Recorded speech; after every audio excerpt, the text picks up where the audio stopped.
a tout brûlé. Une nuit d'émeutes et de chaos, des scènes hallucinantes de violence et de pillage en Île-de-France qui se sont étendues à d'autres villes du pays. L'envie clairement d'en découdre avec les forces de l'ordre de la part de jeunes émeutiers qui ont réussi parfois à faire reculer les policiers. Des bâtiments publics ont brûlé hier soir. À l'instant, un bilan fait état de dizaines de blessés du côté des policiers. Vers quoi bascule-t-on ?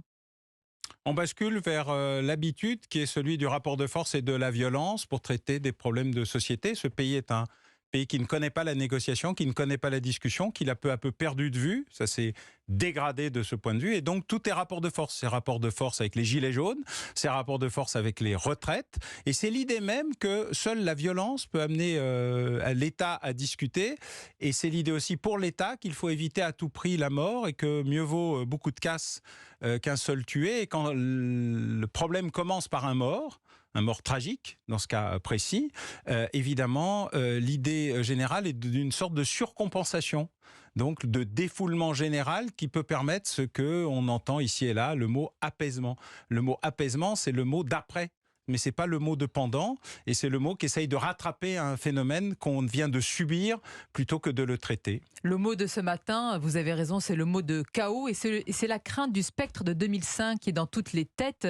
Un cap a été franchi hier soir, et je voudrais évoquer cette situation à la Bauer qui a choqué, interpellé beaucoup, la prison de Fresnes. Il y a eu des tirs de mortier, des tentatives d'intrusion engendrant l'intervention du raid. À quoi s'attendent les services de renseignement ? Vous êtes quelqu'un de très renseigné justement. Est-ce qu'ils prennent en compte, on l'imagine aussi, un scénario, sans être catastrophiste ce matin, mais d'un ordre public qui peut vaciller à tout moment ?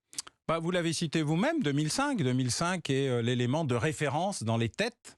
Malik Oussekine était l'élément de référence dans les morts, mais qui avait commencé avec Cress-Malville. Bref, on a des cas, Sivens, etc. Donc il y a des cas identifiés d'événements qui provoquent en général 3 jours et 3 nuits d'émeutes, et on est à peu près dans ce scénario que je qualifierais de récurrent. Et puis il y a le scénario catastrophe, qui est d'ailleurs indiqué par le renseignement depuis déjà le commencement de cette tragique affaire, qui dit il y a un vrai risque de basculement. Et d'ailleurs, dans ce qui s'est passé la nuit dernière, à la différence de la nuit précédente, c'est l'extension territoriale sur des espaces de province, pas systématiquement de grandes villes, sur beaucoup de destruction de bâtiments et d'équipements privés, mais aussi beaucoup de bâtiments publics, d'attaques contre des commissariats, et vous l'avez dit, contre le poste d'accès à la prison de Fresnes.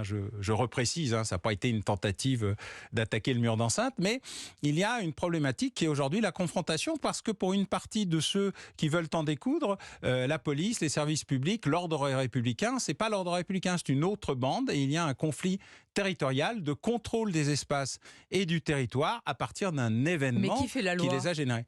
La loi, c'est le législateur en général, oui. Mais ça dépend les ordres qu'on donne aux services de police. Alors, il y a toujours un phénomène de cohérence dans le maintien de l'ordre.